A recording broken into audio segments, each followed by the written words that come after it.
Hi guys! Welcome back to my YouTube channel, and for today's video ay i-share ko sa inyo kung paano ko ginagawa ang aking heatless curls, and ito din ang aking unang face video reveal kung saan talagang binivideo ko yung aking buong muka. So ayan, so hindi ko alam kung anong nagbigay sa akin kung paano ako nagkaroon ng lakas ng loob na mag-video, kasi alam nyo guys, pag nakikita ko talaga yung sarili ko sa camera na bini-video is parang nakikringe talaga ako na parang hindi ko feel. Pero ewan ko, but parang medyo okay sa akin to ngayon. So anyway, so ayan, pinapakita ko yung aking status ng hair. So etong time na to ay kakatapos ko lang maligo. As in dry na siya. So ganito siya pag dry. Actually guys, netong November lang, nag-iisip ako kung magpapariband ako or hindi. Inisip ko kasi pag magpapariband ako, parang after ilang months is magbabalik ulit siya sa kulot. So, sabi ko ayoko na ng ganun na parang every 4 months, 6 months magbabalik siya sa kulot. So, naisip ko and napagdesisyonan ko na ikulot na lang din siya kasi parang dun din naman yung kulot din naman ng hair ko is hindi siya yung talagang kulot na kulot. Parang ano lang siya, wavy, ganun. So, dito, pinapakita ko lang yung mga gagamitin ko sa pag-prep ng hair ko. So, ayan, meron tayong oil. Itong oil na to guys, sobrang ganda nito. Hindi siya talagang nag-oily sa hair mo. Parang, nag-moisturize lang siya ng hair mo, ganun. Tapos, meron din akong brush, may clamp. Yung heatless curl mismo, and then yung silk. So, yung silk cap, yun yung parang gold kanina na pinakita ko. So, yun yung parang magkikeep place ng hair natin kahit tulog tayo. So, ayun, next sa video ay, sinusuklay ko na siya. Hinati ko siya sa side kasi yun talaga yung hati ng hair ko. And then, hahatiin ko pa siya sa dalawang portion. So, ayun guys, itong pag heatless curl na to, ay nakita ko lang din siya sa TikTok. So, maraming style and maraming option na pwedeng gawin. So, itong option kasi na to, itong option na ipapakita ko, isa lang to sa na-gets ko agad gawin. Kasi ang daming tutorial sa TikTok na medyo nahirapan ako, and itong step lang na to or itong style lang na ito yung nadalian ako. So kung gusto nyong mag-try ng ganito and may mga ibang option, pwede kayong magtingin sa TikTok and dun kayo manood, manood ng tutorial. Madaming option dun. So, ayun, hinati ko na sa dalawa yung hair ko, tapos tinalian ko muna yung side para yung isang side muna natin yung gagawin natin. So, sinuklay ko lang siya and then nilagyan ko ng konting oil para lang hindi siya mag-dry talaga. So, again, yung oil na gamit ko is maganda talaga siya guys, mabango siya and talagang nagmo-moisturize siya ng hair. Hindi siya yung talagang sticky or malagkit sa hair, hindi siya yung talagang nag-oily sa hair mismo. Nagmo-moisturize lang siya ng hair, pero hindi siya talagang literal na nag-oily sa hair.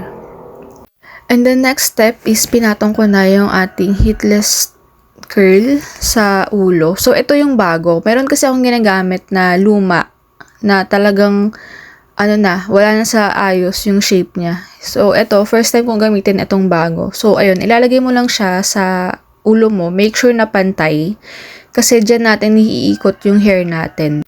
So, pinapakita ko dito yung dalawang side nung magiging hair natin. Yung harap and then yung likod. So, magiging dalawang portion natin yon. And, ang gagawin lang natin is kukuha tayo ng amount ng hair natin. So, depende sa inyo kung gaano kakapal yung hair na kukunin mo. Kasi, yung kapal ng hair na kukunin mo is, yun yung kulot na magiging outcome niya. So, kumbaga, kung gusto nyong mas makapal na kulot, di kapalan nyo din yung hair na kukunin nyo. Or kung gusto nyong maninipis na kulot, is manipis na hair din yung kukunin nyo. Ganon. So, may option naman kayo.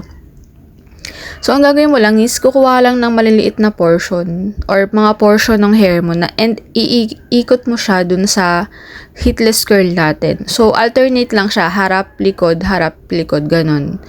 So, dito hindi ko siya mapakita na maayos kasi black din yung heatless curl and then black din yung hair ko. So, baka hindi nyo ata masyadong mapansin kung paano ko siya iikot. Pero again, may mga tutorial sa TikTok. Yun, dun na lang kayong manood. Mas detailed dun. Ito kasi guys, hindi siya talagang literal na tutorial dahil hindi ko nga siya maturo ng maayos. Parang demonstration lang, ganun.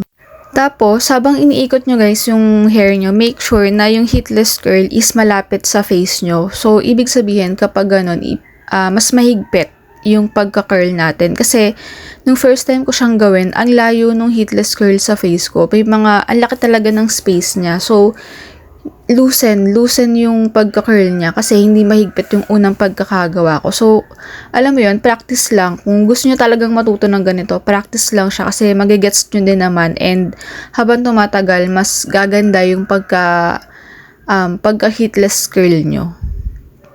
So, ayun, tapos na ako sa isang side and satisfied naman ako kasi mahigpit yung pagkakagawa ko. So, ayan, intact siya kumbaga. And then, sa next side, so same process din yung gagawin natin. Mag-oil, pagsusuklay, and then hatiin into two portion, yung harap and yung likod. So, same din. And make sure, guys, na pag iikot nyo yung hair nyo is away sa face nyo. Alam nyo ba guys, itong hair ko is hindi ko talaga siya kinulayan ever since. So, talagang black talaga siya. And minsan kapag pumupunta akong salon tapos nalalaman nila na black talaga yung hair ko, natutuwa sila. Hindi ko alam kung bakit, pero ayun, parang bihira daw silang makakita ng client na talagang natural pa rin yung buhok. Kasi di ba usually nagpapakulay na ganyan. So, ako talaga, hindi ko siya kinulayan ever since. Tapos alam nyo ba guys, nakita nyo din ba yung unang part ng video ko na dry siya? So ganun talaga siya, buhaghag siya. Pero every time na gagawin ko tong heatless curl, kasi naliligo ako every 2 days, every 1 or 2 days, ganyan, depende pag sinipag ako. Doon ko lang siya nililigo kasi ang hirap nga mag-prep ng ganitong hair eh. So, yung hair ko guys yung nililiguan ko after 1 or 2 days. So ayun, after kong kahit hindi ako maligo, for example, tatanggalin ko na yung heatless curl ko kinabukasan and hindi ako maliligo. Alam nyo yun, parang ang ganda ng bagsak ng hair ko, parang natural, ganun. Hindi sa pag-OOA pero ganun talaga siya guys, parang ang ganda ng pagkabagsak ng hair ko. Hindi ko alam kung dahil ba sa product na gamit ko or sa oil or what. Pero, ewan ko, may times na ang ganda talaga ng bagsak ng hair ko, hindi siya wavy. Parang, alam mo yung natural na bagsak, tapos may curl-curl ng konti. Ganun siya. So, ayun. Kaya maintain ko na din yung pagka-curl ko ng ganito. Kasi nga, ayoko na siya nung dry na buhaghag. I mean, kasi minsan may times na gusto ko siyang ilugay. So, pag nilugay ko siya, buhaghag siya, tas ganun, ang pangit. So, kaya nag-decide ako na parang kahit paano i-curl siya para kung ilugay ko man siya, at least may volume sa likod na medyo curl-curl siya, ganun. Tapos guys, minsan the next day or the next night na ikukulot ko ulit siya, ikukurl ko ulit siya bago ako matulog. Ang ganda nung niya, ng hair niya, hindi na siya buhaghag. Tapos alam mo yun, parang siyang natural na hair na medyo bagsak, tapos medyo wavy, medyo kulot yung likod. Ganun yung peg niya. Kaya natutuwa din ako kasi nagiging buhaghag lang siya after ko maligo mismo. Pero pag inayos ko na siya, pinrep ko na yung hair ko, nilagyan ko na may mga oil, ganyan. Tapos kinurl ko siya na ganito. Ang ganda ng resulta niya. Kaya ayun, ginabi-gabi ko na yung paggaganito sa hair ko. Kasi madali lang naman siya eh. Parang minsan, kung ako lang sa sarili ko, mga 5 minutes, ganon. 5 minutes lang, tapos na ako. Tapos ko na siyang gawin, ganyan. And kung iisipin nyo guys na baka mahirap matulog, sa una, yes, mahirap matulog. Lalo na nung wala pa akong gold na silk cap. Yun talaga. Kasi pag wala kayo nun guys, tas matutulog kayo, gagawin nyo to, kinabukasan expect nyo magulo na yung hair nyo. So yung silk cap kasi parang yun yung magpo-protect ng hair natin sa tulog. Tsaka yun yung mag-iiwas ng matanggal yung pagka-curl natin sa hair. So far, sa unang night, dun ako nahirapan matulog. Pero, nung mga second night na, nagamit ko yun, nakaganon ako. Hindi na ako nahirapan. Nasanay na ako. Ganon. So, hindi siya masakit sa hair. Kasi, itong heatless curl, guys, ay foam siya sa loob. So, kung ihiga nyo man siya, is hindi siya masakit. So, eto na ako. Tapos na natin yung both sides.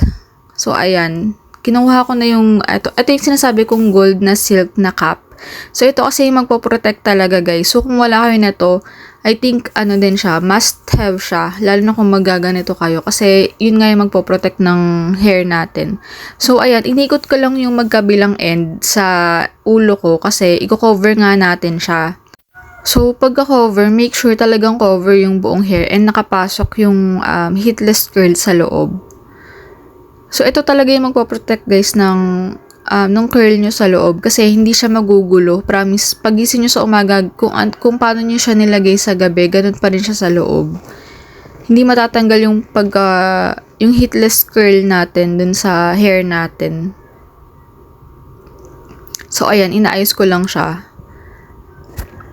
Tapos ayun na, ganun na. Ganyan na ako matutulog guys. Kahit anong posisyon, nakakatulog ako ng patagilid, ganyan. Basta kahit anong posisyon, nakakatulog ako kasi sanay na ako. Pero kung first time mo gagawin, for sure maninibago ka. So, ito na ako guys, kinabukasan. So, dito nakapag-shower na ako. And, ayun, nakapag-prep na din ako para pumasok. So, ayan, tatanggalin na natin yung ating heatless curl. So, ayan guys, so, nakita nyo, talagang intact pa rin yung ating pagka-curl. Dahil nga dun sa gold na silk na cap. So, chinecheck ko lang yung aking hair dyan. Pinapakita ko yung hair ko. So, okay siya. Kasi kung paano ko nga siya iniwan nung gabi is ganun pa rin naman siya kinabukasan.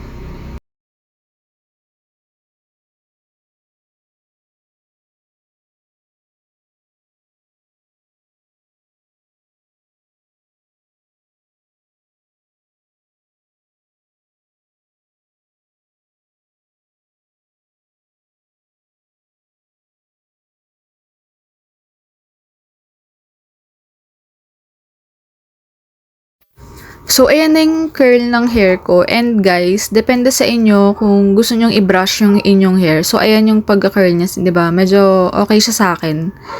And then guys, kung gusto nyong medyo loosen yung pagka-curl nyo, is i-brush nyo lang siya ng onte. Pero ako, hindi ko talaga siya binabrush or hindi ko siya masyadong pina-part waist kasi nga, ayokong mag-loosen yung curl. Kasi wala akong nilalagay na pang-pa-stiff sa kanya. Kumbaga parang hindi ako naglalagay ng gel or hairspray or anything. So, nilagyan ko lang siya ng konting oil para hindi magtikos-tikos yung harapan. So, anyway, ayun lang guys. Ganyan na siya. And medyo nasuklay ko masyado yung pagka-curl ko kaya parang nawala dyan. Pero, anyway, ganun siya guys. So, kung gusto nyo na hindi masyado mag-loosen yung curl, wag nyo siya masyadong suklayin or wag nyo masyadong i-brush, ganun. So, ayun lang guys. And, ayan, nakakatawa talaga habang pinapanood ko to, nag-cringe talaga ako sa mukha ko. Ayun lang guys. So, ayan ang ating first ever video face reveal. And, hindi ko alam kung bakit sa ganitong way ko pa talagang unang pinakita yung hair ko. Nakakatawa ako habang nag-aayos ng hair. So, ayun lang guys. Thank you for watching.